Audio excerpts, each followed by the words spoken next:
Once you start working with images in Illustrator, it opens up a whole different level of creating vector art.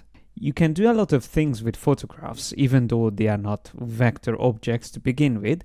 They can be traced and turned into vector art, or even kept as pixel images and incorporate them into your vector artwork.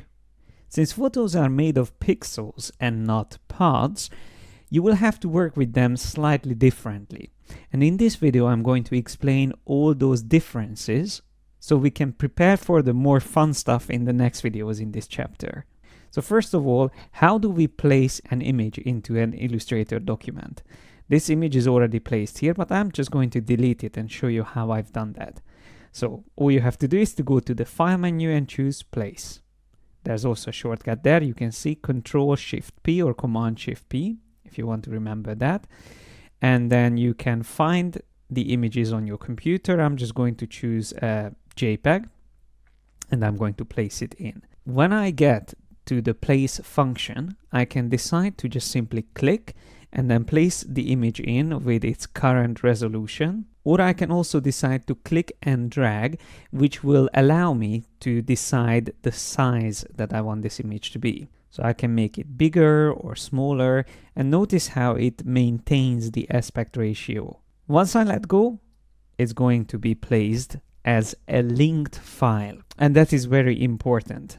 So what does that mean, a linked file? First of all, you can see it once it's selected here on the top left. It says linked file. And when I click on this, I can actually see the name of the file. By the way, the name of the file is also here. And if I hover over it, I can see the full path to that file on the computer. And that's the key, because a linked file is going to need the source, the original JPEG or PNG or whatever file you imported. Without having that file available, Illustrator is going to say it's a missing image and you won't be able to work with it anymore. So a linked file relies on the original source image. As long as that's available and it's not renamed or moved or deleted, it's going to work fine. A good way of working, if you are using linked files, is to keep these files next to your Illustrator document and make sure you don't rename them or delete them. Of course, there are even safer solutions like embedding an image, and that's the button here on the top. If I click on embed, now it's not a linked image anymore. It just says image here on the top. And when I click here, I can see a little icon representing that it is embedded. So what this means is that Illustrator now doesn't rely on the original source file. Because it is embedded, it's enough to give the AI file to someone and they will be able to work with the image inside it. Of course, embedding doesn't mean that the original file has been deleted or moved. That stays where it was, but there's a duplicate or copy embedded into your Illustrator document. Now you probably noticed that there is also an option now available called unembed. If I click on that, I can reverse this whole thing, so I can turn it back into a linked file. All I have to say is where that original image is on the computer. So I have to point back at that file, and if I say save, then it's going to turn it back into a linked file again. So which is a better way of working? Shall we keep our images linked or embed them? The reason for embedding them is to make it easier to work with images, so you don't have to worry about the original source files, but that is going to increase the file size of your Illustrator document. There is a much smarter technique called creating a package, which allows you to keep working with linked files and forget worrying about the source files. Unfortunately, again, this is something you might not find in older versions of Illustrator. It's definitely available in Illustrator Creative Cloud, so you will find it under File, Package. If you don't see it there, unfortunately, the version you are using won't allow you to do this. In that case, you will have to use embedding if you don't want to lose your source files. So I have this image here, but I'm going to place in another image as well in this document. So I just go to File, Place, as we've done it before, and I'm going to use another image from this folder, maybe the sunglasses. So let me just place that in here. I'm just going to click and drag, and now we have two images. But to make things more interesting, I'm going to also use the type tool. Now, we haven't worked much with the type tool yet, but this is again something I'm going to talk in more detail in another chapter. But for now, I'm just going to click somewhere here, and I'm going to change the font to something a little bit more specific or more unique, like this one. So this font is not a generic font, it's not on everyone's machine. It's a font that I purchased and I've been using for years. So what if I want to make sure that this Illustrator document can be transferred to someone else's computer and they will be able to work with these images and also with this font that they might not have on their machine? So this is when the package feature comes in, and whoever is using InDesign will be familiar with this, because in InDesign, packaging has been around for a long time, and they recently introduced this into Illustrator and also into Photoshop. So once I have everything here that I wanted to work with, I can go up and save this document first of all. So once it's saved, then I can go into the package feature, File, Package, and within that, I can decide where I want to save this package. I'm just going to save it where it offers me to do it. And then I keep everything turned on. So it's going to copy the fonts, the links, which are the images. So all that I will need. I'm going to click on package. And I'm just going to get this explanation, what happens with fonts and licensing of the fonts, how it works. This is more of a legal copy. You can read it if you want to, but I'm just going to go ahead and click OK, just so we can see what happens. So the package has been created successfully. Great. Show me the package.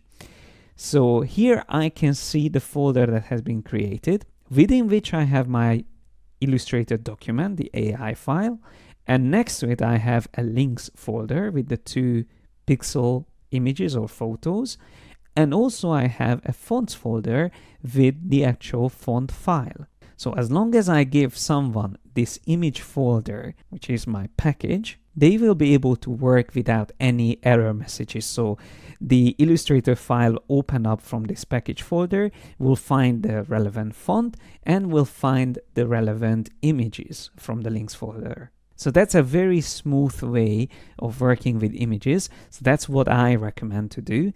Keep working with linked files, and only at the end, when you are ready to finalize your work, you save a package. And each time you make changes, you should save a new package and you can delete the previous one, or you can even keep the previous one if you like to keep all the stages of your work saved. Although keeping images linked will make your file smaller and essentially make it easier to work with them, in some cases you will need to embed them. You might remember, if you watched the previous chapter, that if you want to turn images into brushes, that will need you to embed them. So sometimes your hands will be tied and you will have to embed the images. So in a nutshell, that's all what you need to know about handling images in an Illustrator document. But there is another very important aspect, and that is the resolution of these images, which you can find up here on the options bar. The PPI, that's the resolution, so it's 416 on this one, and the glasses is around the same. If I make this image smaller by holding down the Shift key and dragging one of the corner points, notice how the resolution increases. PPI stands for pixel per inch, so it's pixel density. And the smaller you make an image, the more you compress the information, all those little pixels inside it, into a smaller area. And that is why the value is increasing when you make images smaller. But when you make images bigger, if I select the lighthouse, which starts from 416, if I increase that size, you can see it's actually dropping in the resolution. Now, the reason why this is important is because if you are planning to print an Illustrator file that has images inside it, you will have to pay attention not to use images that will be below 240, or if you're a bit more strict, 300 ppi, because they will start to fall apart in print, so they won't look good. So having the PPI too low is definitely not good. Anything below 240, I would say, is already starting to be a problem. But having it too high is also not good, Because if you have something like 1,000 or even more than that, that means you have an extremely high resolution image, which is unnecessary for the size of print that you are planning to do. So all I'm saying is keep an eye on the PPI and choose the images accordingly to the work that you are doing. As long as it's somewhere between 240 and let's say 500, that's going to be perfectly fine. And that is all I wanted to show you in this video. Now, in the next one, we will look at how to prepare our images for turning them into vector artwork. By now, I'm sure you are itching to go ahead and vectorize your photographs. But before we get to that, there's one last thing I need to explain. You won't get great results without first preparing your photographs or scanned illustrations. Why do we need to prepare them and what do we need to do? Well, first of all, you will need to do a bit of photoshopping.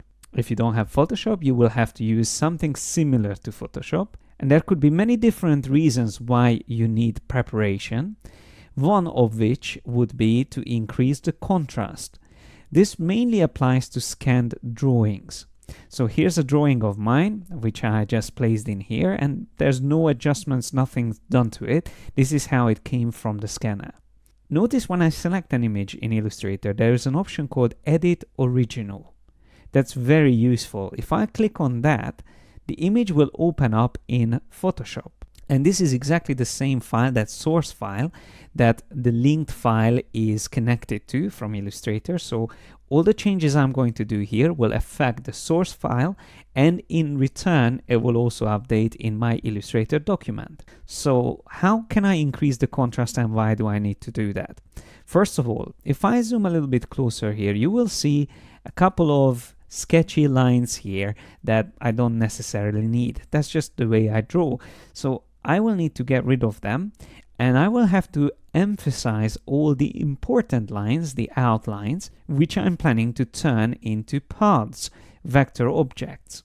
So all I need to do here is to use an adjustment, and that you will find under Image, Adjustments, and the one I recommend is Levels. You can also use the shortcut Control or Command L. Once that opens up, you will get this strange dialog in which you have also a histogram. Now, this is normally the way a line art looks. If you don't have shading or coloring, most of the details will be bright. That's what this histogram shows. But to increase the contrast, you will have to increase this black point, and you will see the further I move that, the stronger all the lines will get. If I press P on the keyboard or turn on the preview option here, I can see before and after. I can go probably even a bit further. Now we can see how much stronger all my lines got, but unfortunately all the sketchy lines came up as well stronger. To get rid of them, you will need to use the white point, so that's on the right, and start dragging it to the left. So you just have to be careful not to drag it too far, because otherwise all the outlines will disappear as well. You don't want to do that. So I would go somewhere around there. So if we'll have a look at before and after, with one adjustment, I managed to increase the intensity of the important lines, and I managed to also filter out the unnecessary lines. It is not perfect, but this is much better than before. So if I click OK or press Enter, this will be applied, and all I need to do is to save this. So if I go up to File, Save, this will be saved into the file. And if I go back to Illustrator, it will come up with this question: do I want to update the image that has been changed? Yes, I would like to do that. So now you can see the changes already appearing here. So that image is ready for tracing. But let's have a look at a different case. Let's say you've been traveling around and you've seen this really cool art on the side of a building or a poster or something, an element which you would like to incorporate into your design. So here I'm talking about that man with the umbrella on the wall of this building. If I only want to turn that detail into a vector art, I won't actually need all the rest of this image. So this is another reason why I would go to Photoshop and crop this image. So what I will do is to go up and click on Edit Original, first of all. that opens up the image. And in Photoshop, here's another very simple tool to work with, the crop tool, with which you can just simply click and drag around the area which you are interested in. But before you accept the crop, double check that you have the delete crop pixels turned on in this case. Normally, I would recommend to turn that off, but for this case, it's actually useful to have it on. And then all you have to do is to press enter or click on the little tick to accept the crop. And even here in the little thumbnail in the layers panel, it shows it well that now it removed everything else and it only has this little detail in this photo. But here's another thing that you can do in Photoshop. If you want to turn something like this, a simple silhouette, into a vector art, you should make sure that the actual illustration that you want to keep is black and not white. Of course, you can work around it, but believe me, it is easier if that's the way the colors are set up. And luckily, you have an option for that. In case something is white that needs to be black, you can just simply invert the colors. So there's two things I would do here. First of all, I would go to Image, Adjustments, Desaturate. That will remove all the colors to begin with. And then I go to Image, Adjustments, Invert. That will invert the colors. So that is much closer to what I need. But once again, the same adjustment that we used before can be useful here as well to separate the useful part from the useless parts, which is the wall itself. So if I go to Image Adjustments, Levels, same thing what we used in the previous one. Our histogram looks different, of course. Every image will have a different histogram. But first of all, we can increase the intensity of the blacks and then increase the intensity of the bright details as well. That way we can filter it much better. So at this point, you could decide to go even further and get to a point where you almost completely remove all the white details from the wall. And then you can play around with the midpoint as well. Sometimes that can help to improve the details. And I think we got to a fairly good point here, simplifying this illustration. So look at this, before levels and after levels. All you have to check is that you are not going to lose too much detail. And if I click OK, we can now save this. Now at this point, I would also recommend to keep an original file saved somewhere on your computer, because obviously this is a very damaging edit that we've done here. It's perfect for tracing, but if you ever need the original photographs, then you need to have a backup of them, because currently I'm going to overwrite the original file. That's just easier because I already placed them into Illustrator, but for you, make sure that you have a backup whenever you're doing things like this. So if I save this, I can click OK and then go back to Illustrator. Once again, I get that question. I will click on yes. And there you go, we have a much better prepared image for tracing. So the first two images are ready for tracing, but we have still two other photographs here on the right. Now on these ones, we will need to make selections, because the best thing to do is to only give Illustrator the actual detail that you wish to use and to turn into a vector art. So for example, with the seagull, I don't actually need the sky. Or with the girl, I don't actually need the leaves in the background. I only want to turn the portrait into vectors. To separate the useful bits from their background, we will need to use selections and masking in Photoshop. And I'm going to show you how to do that in the next video. In this video, my plan is to remove the backgrounds of these two photographs here on the right. Again, to prepare these images for tracing and vectorizing them here in Illustrator. Once again, like in the previous video, we will use Photoshop to do these edits. Let's start with the simple one, the seagull. I'm going to select that image and click on Edit Original, which will open it up in Photoshop. If you are not a subscriber to Creative Cloud and you only have Illustrator as a standalone product, unfortunately you won't be able to use this application, and you will need to find an alternative software you can use to do similar techniques. Of course, I'm going to include the edited files so you can practice with them in case you don't have access to Photoshop. But let's have a look at how to do this selection here. Now, what we can see already is that it is a fairly simple image. So there's nothing in the background apart from the big blue sky. So that must be easy to remove. And luckily it is, because there is a tool in Photoshop called Magic Wand. W is the shortcut for it. And all you have to do with this, with the default setting it has, is to simply click on the background. Now, you would expect everything to be selected, but even a very simple background like this would have different tones or different shades of that color, in this case the blue.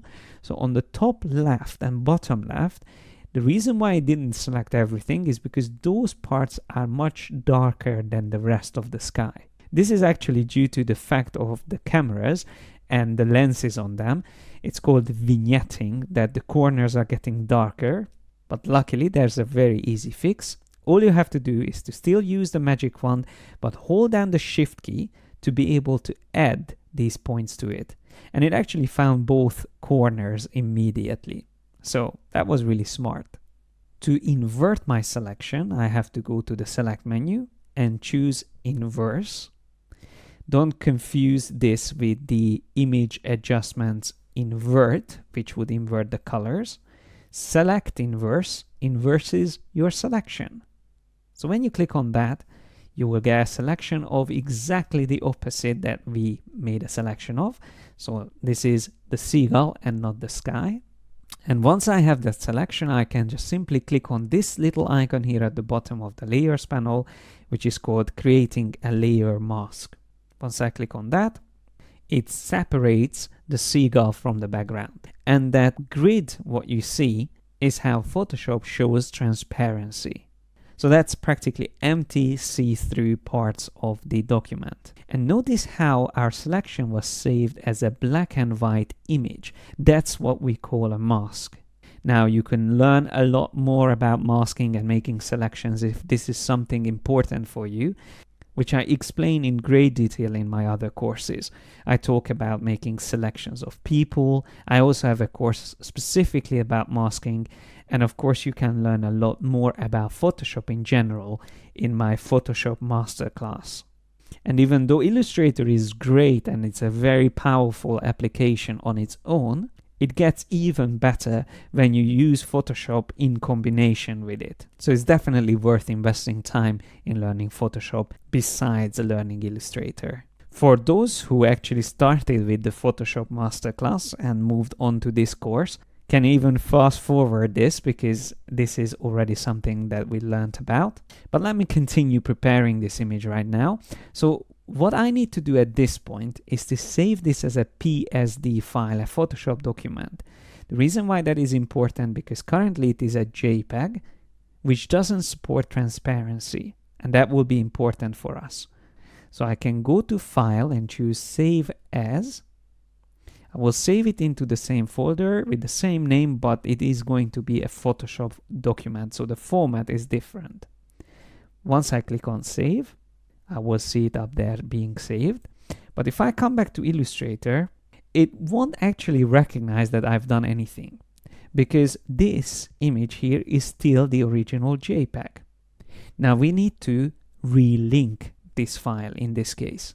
I intentionally wanted to show you this as well because it could happen that you need to do this.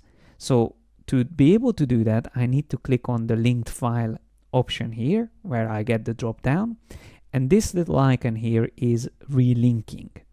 So if I click on that, I can now choose the PSD, the one which we already masked out, and then I can click on place, and it should remember the original location, the size, and everything else of that image, but now it is linking to the PSD and not the JPEG.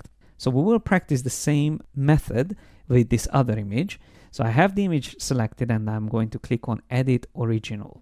Once again, it's a JPEG, so we will have to save at the end a PSD from it. But first of all, let's just try the same method using the magic wand and click on the background. It's not creating really good selections there, but we can try using the shift key and clicking a couple of times. It is still going to struggle with that because there's so many different shades of green and black as well in the background. and it is very difficult to select them all at once. I could use other selection tools as well in Photoshop, or I could try to select the girl instead, but that's again not going to be an easy feat. So what I recommend in this case is a brilliant feature in Photoshop CC called Focus Area, which can recognize whatever is in focus in an image and separate it from the out of focus areas. So if I use select focus area, it is going to do an automatic scan and look for focus areas in the image, and it did a pretty good job at that. So all I have to do is to make sure that any details that were missed are added, so just simply painting over them. And I could switch to the minus brush and paint over a couple of these details here in the background. But this is actually not even necessary, because we will take this to the next step, which is called select and mask. It is a well-known fact that selecting hair is one of the most complex and most difficult thing to do, even in Photoshop, which is the most advanced image editing application. But since Photoshop Creative Cloud, we have actually a very smart technique. So this is the one that's called select and mask. Within this, all I have to do is to have this tool selected called the Refine Edge Brush tool, and simply paint over around the edges where I can see that the background is still showing up and the hair doesn't look good. If I go all around the edges, it already starts to look much better. I can also draw around this part here and maybe the other shoulder as well. But unfortunately, this didn't get rid of everything. What I like to do is to change the background color. If I have a bright hair color, then I like to work with a darker background, like on black in this case, from the view drop down is going to work quite nicely. But more importantly, what you should do is to help Photoshop by manually removing some details that are not necessary. And to do that, you need to switch to the selection tool and set it to minus mode, or hold down the Alt and just paint over any of those areas where you feel like it's actually including things that you don't need. So that way you can help Photoshop out a bit and get a much better result. Now at this point, I like to also go into the view and choose black and white. That's going to show me the actual mask, which is almost like an X-ray view of our final result. And if you see any patchy details still, you can go over them, like here as well. I can still see a bit, also there. I can remove a bit from it. And if I see any black details showing up here where the face is supposed to be, I can switch to the plus mode and just paint over those quickly. Just again, be careful not to go too close to the edge, otherwise you will include again more details from the background. Now once again, I don't want to go too deep into making professional selections here, because we need to get back to Illustrator as soon as possible. But what I will do now is to click on OK. So we have our selection ready, and in this case, it is the girl that's selected and not the background, so it is ready to be turned into a mask. All I have to do is exactly what we've done in the previous image, click on the mask icon here at the bottom, and voila, there's our beautiful selection. So let's finalize this by saving it as a PSD file, a Photoshop document, and then going back to Illustrator once it's ready. Having the image selected, I click on linked file, relink, and choose the PSD version, place, and it's going to update it straight away for us. So now we have all 4 images ready to be traced and turned into vector artwork. And I promise this time, without any further delay, it's going to happen in the next video. So now that we went through all that trouble to prepare these images for vectorizing them, the time has come finally to start tracing them. So let's just select this first image here, the sketch that I did, and the one that we improved in Photoshop, and we increased the contrast on it. So once you have everything ready, the next step is tracing. And there is a reason why these buttons are in this order, by the way. Remember, we have the embed option, then edit original, and then tracing. That's exactly the order in which I went through as well these images. So image trace button would automatically start the process and use the default settings. But if you want to be a bit more specific, you can use this drop down menu, and then you can choose what type of illustration or image you are about to trace. I'm just going to stick to the default option, but I will show you all the settings that you can access once you use these other versions. So clicking on default will give us this. Now you might not be happy with this result. Personally, I am not happy with it. So what can we do? Well, first of all, what we can do is to change the presets. So instead of default, we can choose maybe line art. Unfortunately, that made it even worse. So what will work better then? Let's try maybe sketched art. That sounds similar to what we have here. That is actually getting a little bit closer, but still not good enough. So when you are trying to use presets normally in any other application as well, it's true, it's not going to work perfectly for everything. Every image is different, every scenario needs something different setting, and luckily in Illustrator we can access all the settings used for tracing images, and you can get to that by clicking on this icon called Image Trace Panel. So that will bring up this panel. And this is quite complex, especially once you click on Advanced, you get even more options. But don't get scared, it's actually quite simple how to improve the result of the tracing. So most importantly, what you want to focus on is the threshold. If you drag threshold to the left, after a while you will see the preview of the changes. It will use less detail from the original image, so it will be a bit more faded. Less lines will be vectorized. If you increase the threshold, then it's the opposite. Then more detail will be picked up and turned into vector paths. So the higher I increase the threshold, the more detail we start to see, until we get to the furthest to the right when the whole thing turns black. That's obviously too much. So even if I just go a bit below 255, which was the maximum value, it is already starting to look much better. But still, I think that is still too much, so I'm just going to reduce it a bit more. Now, unfortunately, if your line work is not even, then you won't be able to avoid losing some of the lines. Like on the head of this robot, I have that little cord connecting that ball to the head, and that is very thin. I forgot to go over it a couple of times because I want the other lines to be a bit clearer. That I will have to sacrifice. So that's just something you have to think about when you are drawing and already plan ahead to allow Illustrator to recognize which lines are important and which lines were just for sketching. Now, can we improve it any more than this? Well, of course, we can play around with the other settings here, but to be honest, in these cases, they won't really make much difference. One thing I sometimes do is to reduce the paths, so that percentage, if it's less, then it's going to be a little bit cleaner. So just to show you, if I set it to 100%, it will be very jagged and noisy. But if I reduce it down, it becomes much clearer and neater. Another feature I really like is to be able to see before and after. By holding down that eye icon up here, you can temporarily see the original pixel image, the scanned image, and when I let go, I can see the result of the tracing.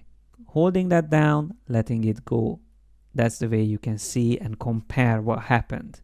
And there's one other very important aspect of tracing images, and that is once you access the tracing options, the image gets into a special state where it's somewhere in between being a pixel and a vector illustration. So it's almost like a hybrid state. And while you are in this state, and while you keep your illustration in this state, you will be able to make changes to the settings. So it's good to keep it there, But the disadvantage is that you can't really make any further amends to it. So you won't be able to select like the head separately. You won't be able to colorize it properly. So for any further edits you want to do to the illustration that you would normally do in Illustrator, for that you will have to expand it. And there is a button for that up here, expand, which will convert the tracing object into parts, so it will make it accessible to make further changes. But before you do that, one last thing I would recommend to always check in the settings is the ignore white. Now, the reason why that is important is because otherwise, if you don't have that checked, Illustrator will actually turn all the white parts, the empty details, into vector objects. And to prove that to you, let me turn this off again. Notice that currently it will create 1411 anchor points and 146 paths. But once I turn on ignore white, it reduces almost to half. Because now it will only focus on the black details and it will completely ignore the white details. So that is actually very important, especially with the black and white scanned sketches. Now I can go up to expand and we can see the final vector artwork here. And of course it's not very difficult to add any details back that we lost. I can just use the pencil tool, for example, and I can very quickly draw back a detail like this. So if any detail that was important is lost, I can always recreate it manually. Once again, remember that your original drawing on paper should have the same density on all the important lines before you actually bring them into Photoshop and then into Illustrator. That can help to get even better results. But let's have a look at the next image.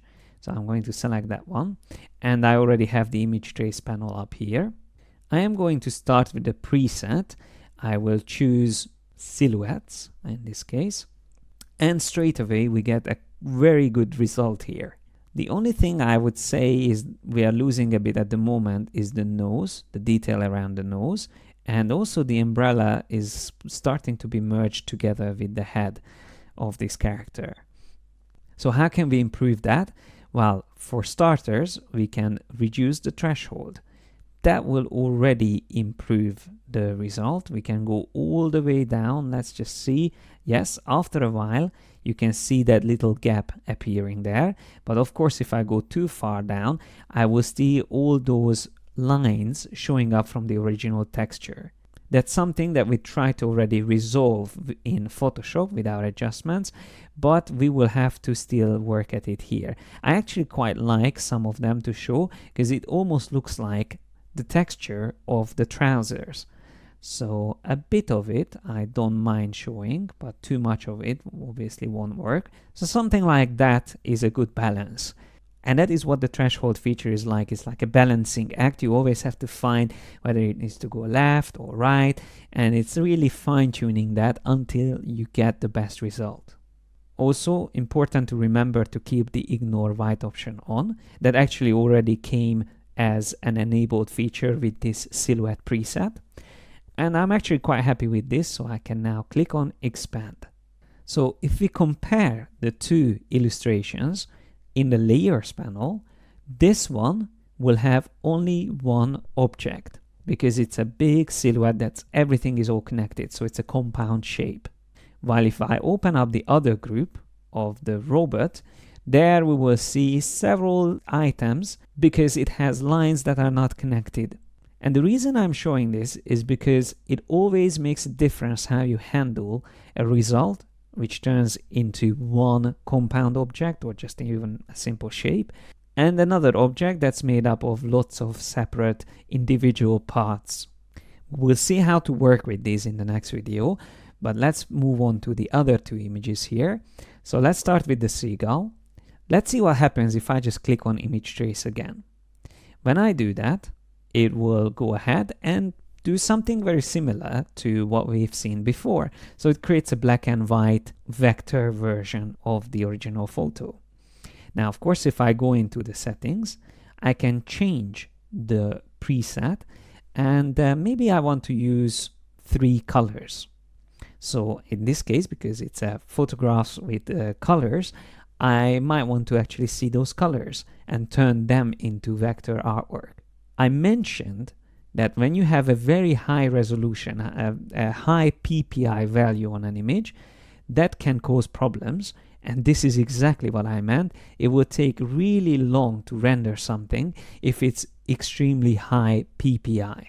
So if the resolution of that image is extremely high.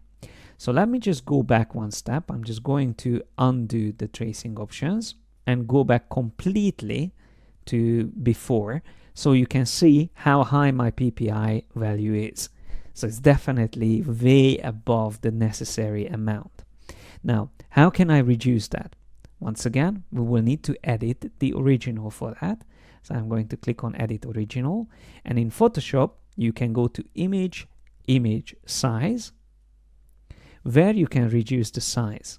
What I would recommend normally is to have the resample option on and then maybe reduce the width to 2000. That is still very detailed. As you can see, this is showing the changed size. I might even change that down to 1000. That will be perfectly enough detail for what we are doing now. So you don't want to use extremely high resolution images. If you use them, you might be able to get more detail on your vector art, but only if you want it to be very detailed. And that is actually a contradiction, because if you want to see all those details, just keep on using the photograph. What tracing is all about is simplifying a photo into a vector artwork. So reducing the size actually helps that simplification process.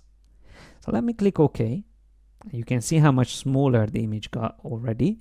Now we just have to save it. So I go to File, Save. And when I go back to Illustrator, I say yes here as well, so it updates. And immediately the resolution, the PPI value, is much better, 351. It's still above 300. So if I wanted to use this in print with its current state, it would work fine.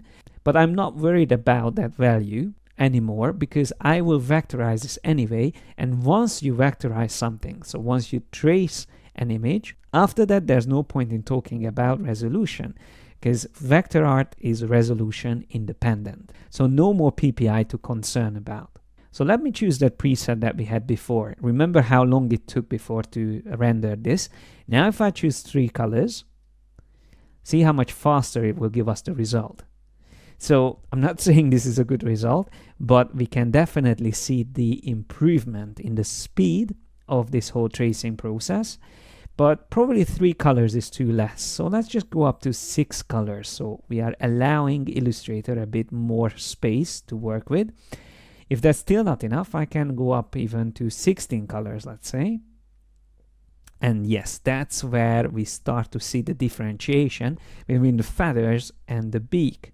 That's much closer to what we would expect to see when we look at a seagull. So the palette is still set to limited. Now, what if I change that to automatic?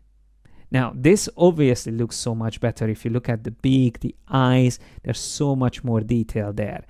But it got better because we chose automatic color palette, which actually picked 623 colors. Obviously, if we use that much colors, it has to look better or more closer to the original photograph. By the way, a camera normally captures 16.7 million colors. That's a standard RGB 8-bit per channel color profile. But without getting too technical, after this point, it's really up to you what you want to achieve. So you can even change the mode back to grayscale if you don't actually need colors, you just want it to be grayscale. Decide how much gray values you allow Illustrator to use. So you can have a really good black and white version or grayscale version, or we can go back to the color mode. Once again, we get back to the result we've seen before. Now still with paths, you can also play around, and if you reduce it, you will get a little bit softer result, so less sharp edges there.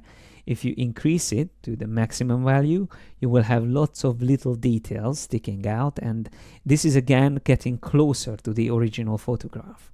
So if you want to create a vector version of a photograph that looks very photorealistic, you can start with increasing colors and paths all the way to the maximum. But if you want to have an abstracted, simplified version, which looks more like a vector art, then I would recommend to reduce the paths down to almost a minimum value, and also probably try to reduce the amount of colors used, because the higher it is, the more photorealistic it will look like.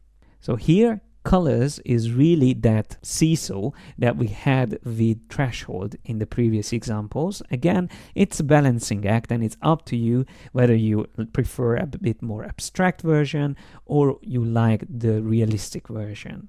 When you move further down, you also have options like corners, which can again change the look and feel of these lines that Illustrator creates. So if I increase that up to 100%, it will look like this. If I reduce it down to 0%, it will look like that. Once again, 0% is a bit more simplified. If I reduce the noise also down to 1 pixel, that is actually doing something opposite. So this value, the lower it is, the more closer you get to the original photo, while if you drag it all the way to the right, it will get more abstracted. Having the noise set to 100 pixels, the maximum value, we actually lost all the differentiation between the feathers. But once again, as I said, this is all about playing around with these values and see what works best for the current image you are working with. I just really wanted to see the iris, so that's why I was messing around with the values. And in this case, I don't have to turn on ignore white. It won't really make much difference because we have a transparent background. So when you use a PSD file, which was already masked, then you don't have to worry about the ignore white option. So let's click on expand now that we've done this, and we can see our final version here. Now let's move down to the image with the girl, and I'm just going to quickly reapply the settings that we had there. I'm going to first of all choose color. It's going to be automatic, and the values can work the way they are set here. So I can just click on preview. And there you go. That is the vectorized version. It looks very realistic. But once we zoom closer, you will start to see all those areas, the vector objects that the tracing feature created. So this is again that decision that you have to make, whether you want to see a lot of detail or whether you want to get a little bit smoother result. So I can switch the palette from automatic to limited. That's a quick way to really get an abstracted version. So as you can see now, it's only using 30 colors, and that's what it's managed to create from it. So it's using like an average of the most common colors and distributes them in this limited color palette. But you can further reduce that if you want. Let's just say 10 colors. If I only allow that much, we will see how that looks. So she's getting more and more green. But don't forget that you can always change the colors later. So if you only have 10 colors, it will be much easier to play around with those colors and refine them. While if you use a lot of colors, then it will be always more complex to make amends to them. But just in case you prefer the photorealistic vector art, then I would recommend instead of automatic to use full tone. That's going to include the most amount of colors, and obviously that will take the longest time as well to render, but we will see how it looks once it goes through. There you go. This one actually used 8,000, almost 9,000 colors, and it had to create 11, almost 12,000 paths. But if I zoom closer, we will see much less sharp edges, and even the skin looks much smoother. Of course, after a while it still gets blocky, but as long as you look at it from a distance, it looks almost like a photograph. Even the little fine hair details we can see, and they are separate. I will click on expand and close the trace panel, and that is just a simple indication of how much work Illustrator did in the background. All these parts had to be generated and calculated from the original image to be able to turn this into a vector artwork. But looking at all the examples that we've worked through, you can see the range of features and options you have when you're tracing images and turning them into vector artwork. It really comes down to the source material, what you want to achieve, and how you use the tracing settings here in Illustrator. So now that we went through all these settings, in the next video we will have a look at how we actually can change the colors and work with these traced vector objects. In the last video of this chapter, I'm going to show you how to improve and color your traced vector objects. When you have a simple object like this one here in the middle, it is fairly simple to change its colors. All you need to do is to pick a swatch, or remember you can shift click on the fill color option, which will give you the color slider, and you can very quickly pick any color you prefer. Now, when you have a traced silhouette and you're not happy with the silhouette itself, you will have to go closer and make amends to it. Like if you remember, this point here was actually sharp. The nose is not as characteristic as it used to be. So how do we improve that? Well, first of all, it's always good to zoom closer. And then what I will do is to use the direct selection tool and select that point that I need to turn into a sharp corner. Remember that we have the convert anchor point option up here. So whatever is smooth point can become a sharp corner. And what I can do is to drag this slightly further up, but then using the pen tool, I can define another point on the path, like there. And if I want to turn this quickly into a sharp corner point, I can also use Alt-click with the pen tool. So now I have 2 points, and I can drag this other one up there, and immediately we have that sharp nose back that we lost while we were tracing. Similarly to this, we have also a little bit messy outline here.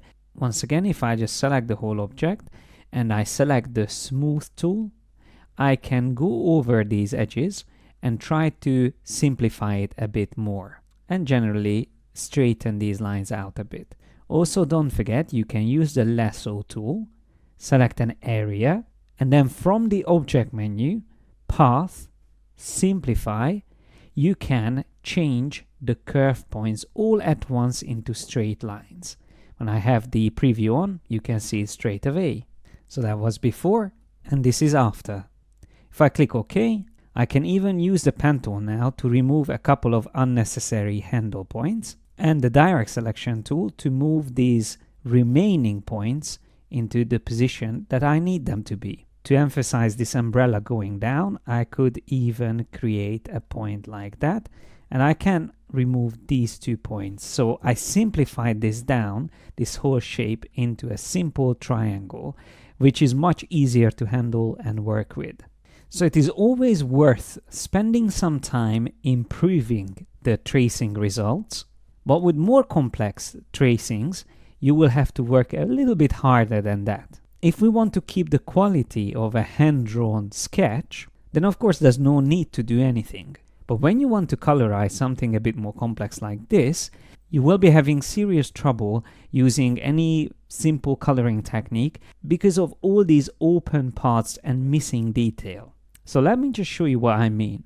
When I select this object and I use the live paint bucket, which we've already introduced in previous videos, remember the shortcut is K.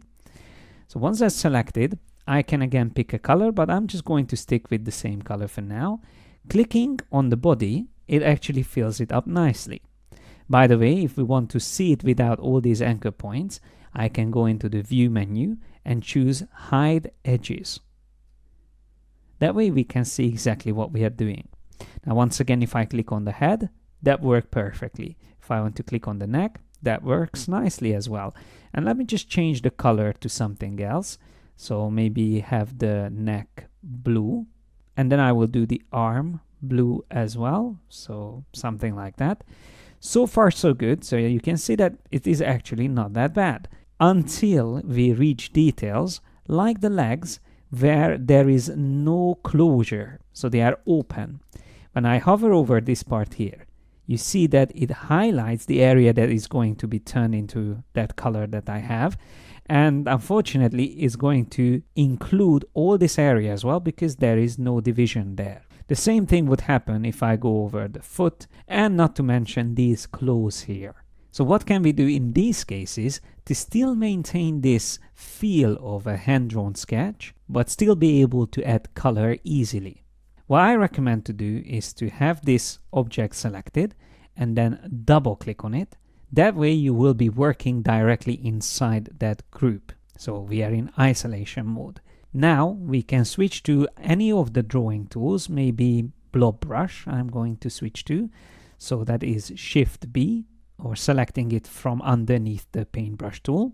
And then I'm going to use the square brackets on the keyboard to reduce the size of my brush. And that's how it's going to look like. So now I'm ready to add those missing details. First of all, I'm going to paint over this part here, then making sure that's closed as well. We can then focus on the close. There was a missing line, another one, and then the leg, something like that. So just by adding these few lines, I'm hoping that it will be much better. And by the way, while we are at it, I might also use the eraser tool to remove a couple of unnecessary details. That's Shift E, the eraser tool, and then just simply paint over those bits that you don't need. And that's probably all for now. That was bugging me. So I can switch back to the live paint bucket and go back to adding colors here. But before we can continue with the live paint bucket, there's one very important thing to check. And that is from the layers panel within the group of this robot, we have to double check that everything that we added is actually inside the live paint group.